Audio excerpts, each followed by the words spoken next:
Welcome back to the shed, otherwise known as my studio. My name's Jim and we're going to talk about Nine Men's Morris. Now, I've researched ancient board games before, you guys know that.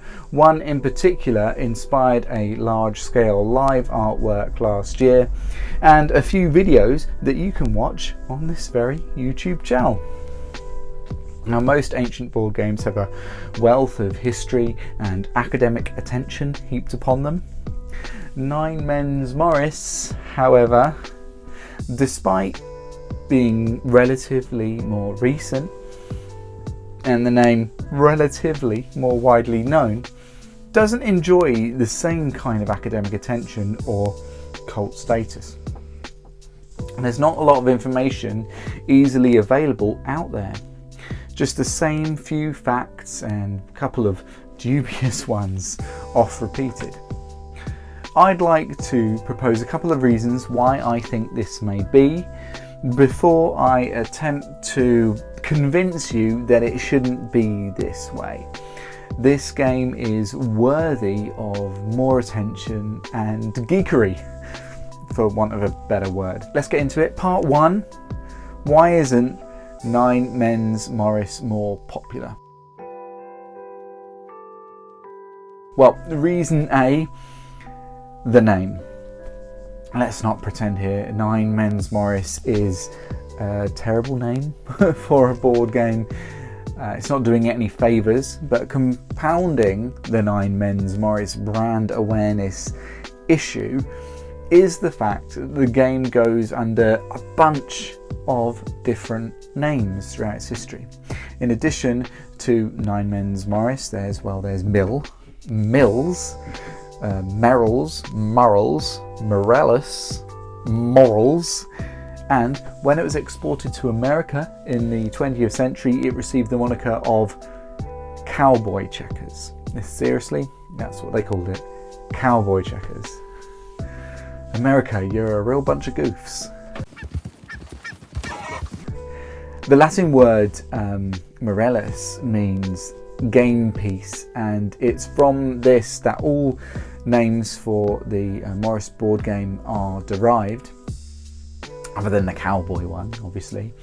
It's worth noting, therefore, that any connection between Nine Men's Morris and the problematic English pastime of Morris dancing is coincidental, and so we can retain some credibility there at least.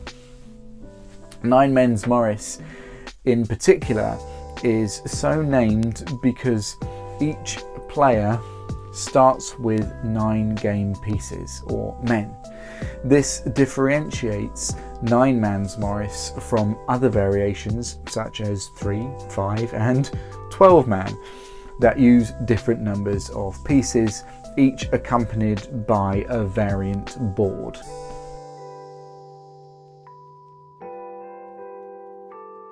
Reason B, it's like noughts and crosses, isn't it? So, tic-tac-toe, that's about as simple as a board game gets. My 6-year-old has solved that game. Nine Men's Morris often gets lumped in and perceived to be similar to tic-tac-toe or noughts and crosses. Both are played on a simple geometric board, and both require players to make a row of 3 counters. Like noughts and crosses, Nine Men's Morris is solvable. There is an optimal strategy. But unlike noughts and crosses, that strategy isn't immediately obvious on first playthrough. Though both are 3 inner line games, Nine Men's Morris is a much trickier and strategy-rich experience.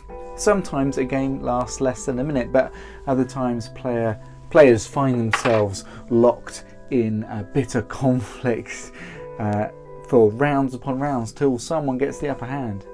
Nine Men's Morris is about holding your nerve until your rival slips up. It can be a tense and exciting game, played in a trivial amount of time, but not a trivial challenge when played against the right opponent.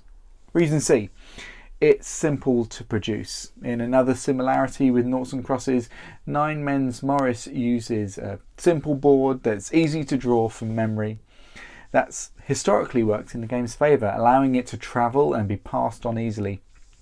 However, this casual dissemination makes Nine Men's Morris history more ephemeral. It lives within folk traditions and has never been scrutinised in the same way games like Senet or the Royal Game of Ur have been, which had to be rediscovered. Perhaps if there were some hero board like Ur has, with its lapis lazuli and gem inlaid board filled with arcane symbols, maybe if we had that, perhaps people would be more interested in Nine Men's Morris. But people should be more interested anyway, and I'm going to advocate for it now. I'm going to explain why I'm so interested in Nine Men's Morris and attempt to pass on my enthusiasm to some of you at home. And I'll be teaching you about how to play, how to make your own board, so let's get right into it. I'm going to move over to the other side to indicate that it's now part 2, why Nine Men's Morris deserves your attention. Reason A, the name. So under the name Nine Men's Morris, the game is referenced in Titania's dialogue from A Midsummer Night's Dream, fixing that name into history by virtue of it being within one of Shakespeare's best known plays. In a speech about how her relationship troubles with Oberon are causing changes to the weather and natural world, she laments that the Nine Men's Morris is filled with mud. Shakespeare is referring here to a lawn version of the game which was popular in the Elizabethan era. The Nine Men's Morris is filled up with mud, and the quaint mazes in the wanton green for lack of tread are undistinguishable. Titania and Oberon's feud is spilling into the human world, spoiling any possibility for play or idle distraction. In a play which is so much about imagination and play, Shakespeare makes a compelling metaphor out of the Nine Men's Morris. There can be no fun, there can be no space for imagination or games, whilst relationships remain unreconciled. A Midsummer Night's Dream is notable for the way Shakespeare combines folk traditions with high art themes, and in Titania's reference to the game there is a suggestion that space for play isn't a trivial thing, it's not just a distraction as such, but it's more of a signifier of a harmonious romantic and social life. Plus, the Nine Men's Morris is filled with mud is a great image. It's being stuck, it speaks of decay and neglect. What more evocative image for a broken relationship could you ask for? Reason B, it's like the Royal Game of Ur. So the Royal Game of Ur is another ancient game that you can learn more about in other videos on this channel. But I think it's useful for the moment as a point of comparison when talking about this game. The Royal Game of Ur is a race game and a predecessor to modern backgammon. Chance plays a significant role. It is, mechanically speaking, a long way from the strategy-rich 3-in-a-line gameplay of Nine Men's Morris. However, they share convergent elements in their histories. Both games were popular in their time and lasted in popularity for generations. When each first appeared, they were treated as mere games and nothing more, but they gathered significance and deeper meaning over time. The Royal Game of Ur eventually came to be used almost like a divination tool by some who ascribed meaning to relationship between the positions on the board and the zodiac. The same process happened with Nine Men's Morris.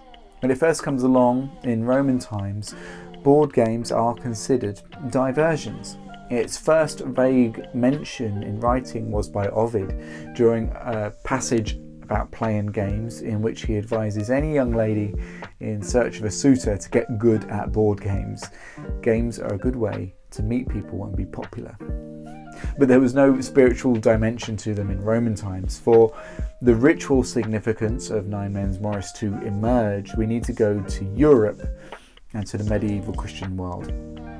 By this time, Nine Men's Morris, the board had been carved into all sorts of places. Boards can be found scratched into cathedral cloisters and even in the roof tiles of a 3,400-year-old Egyptian temple.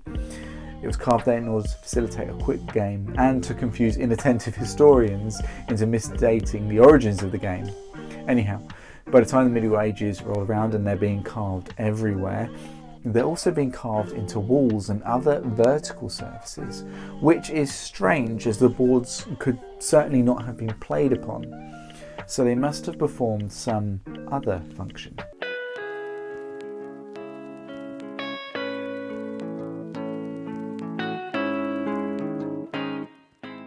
A half-timbered house in Goslar, Germany, to give one example, was built in 1575. It features a 9 men's Morris board carved into the wall alongside a scripture quotation and other Christian symbols such as crosses, 6-pointed stars, sun roses and a pentagram. All these other symbols are established glyphs of warding that were used in folk traditions, much like gargoyles were used in churches. This is strong evidence that the board had come to represent something more than just a game. It had become a protective symbol within a tradition of Christian apotripaic magic. That's a good word. There are other patches of evidence for the board coming to pick up specific spiritual meanings within pockets of European culture, but in my research I've not been able to verify all of these. But its use as a protective symbol, it's that interests me most. The elevation of the board from the mundane to the sacred via some esoteric means through an unwritten folk tradition. I think that's fascinating, and it speaks to the human inclination to search for and find meaning in the mundane.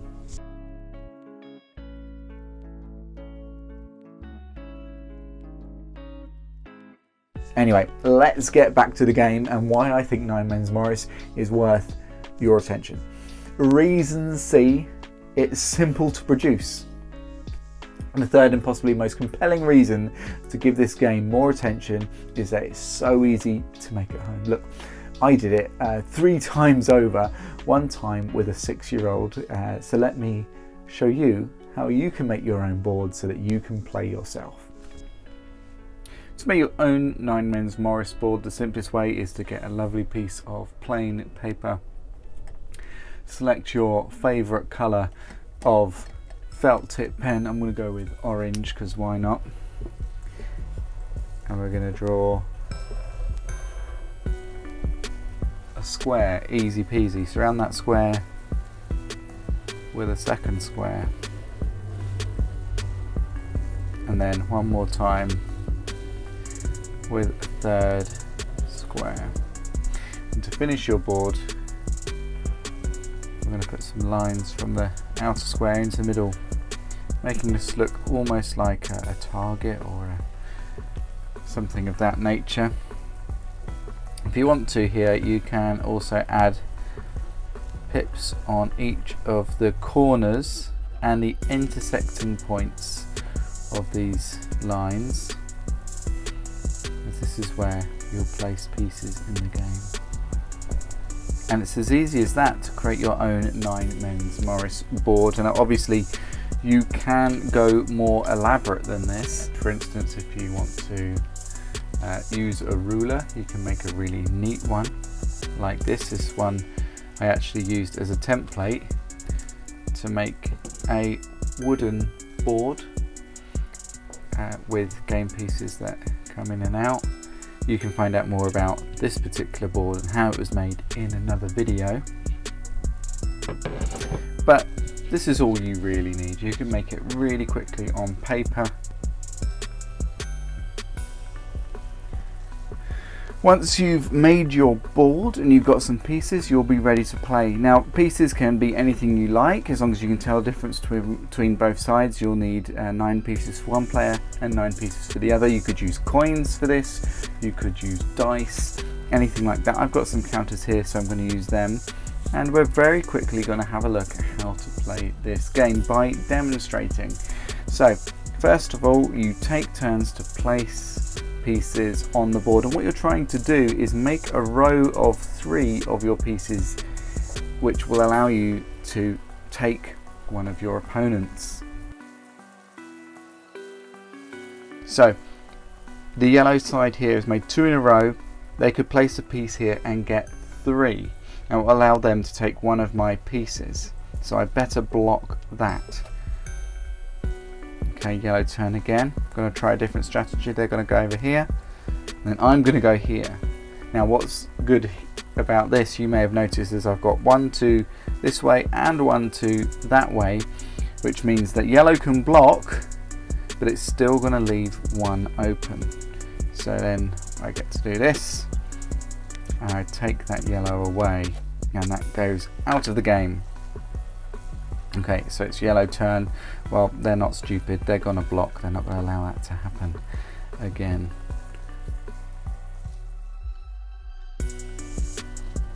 Oh, he's missed it again, and we'll take this away, take that out of the game. Yellow's going to go, better block him there, and then yellow, oh, I've missed where I could have put another piece in, so he's going to block me there. So then once all the pieces have been placed, the game is not over, because you can now move your pieces along lines to the next node to try and make another row of 3. Now when you get a row of 3, that's called a mill. The mill is a great thing to have in this game because it allows you to take a piece, but also pieces that are within a mill cannot be taken. So that's really useful. Okay, so it's black's turn. So I'm going to have a look at the board. Now I realise if I move here, then I can make a mill next time, and yellow can't do anything about that because yellow can't move any pieces into that gap. So they are gonna do this, and that will allow me to go whoop. I've made 1, 2, 3, made a mill there, and I can take one of his pieces. We'll move over here, and then I can move this guy across. 1, 2, 3, I've made another mill, so I can take one of his pieces again. He'll go here. Now what you can do then, if you wanted to, is you could break and remake the same mill over and over again and keep taking pieces. You've just got to make sure you get your strategy right, because for instance if I do this and then he does this, makes a mill, 1, 2, 3, he's going to very smartly take this piece away, so that even when I move back I haven't got my mill anymore. And so play progresses like this. When one player has, let's take a few more pieces away to skip to the end of the game, has only 3 pieces left like this, then the player who only has 3 pieces is allowed to what's called fly one of their men over to a new position. So you can make a mill like that. Hooray! And I'm gonna try and just get rid of him. So now what he could do is fly his pieces over to try and make another mill somewhere else. But what he's gonna do right now is block, just stop me from being able to make a mill next turn, which will allow him to take one of my pieces again. But then I'll do that. Bang! Yellow loses. So that's how the game is played. It's really easy. So you're trying to make 3 in a row. 3 in a row makes a mill, allows you to take a piece of one of your opponents. You cannot take pieces from a mill unless they only have 3 pieces left, in which case you're allowed to do it. And it's once 7 pieces are gone, you've lost the game. So that's how you play. Let's return to the main video. Bye.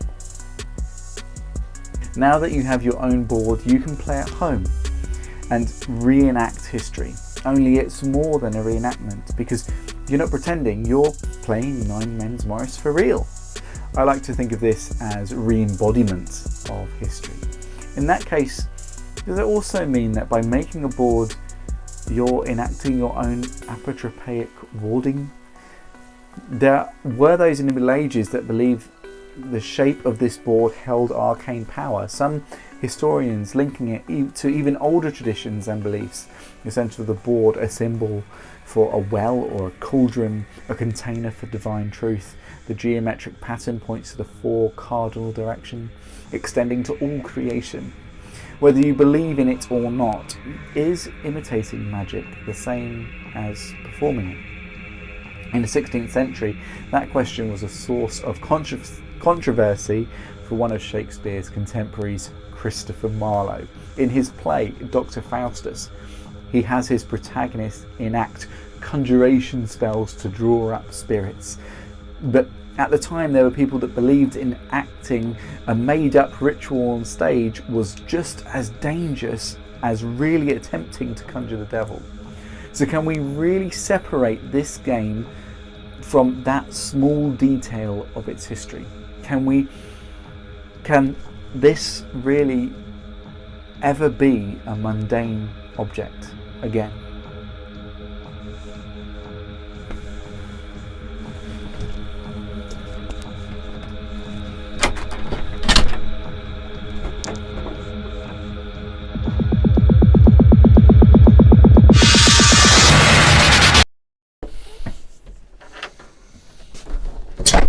I wouldn't leave it on that. That'd be weird, wouldn't it?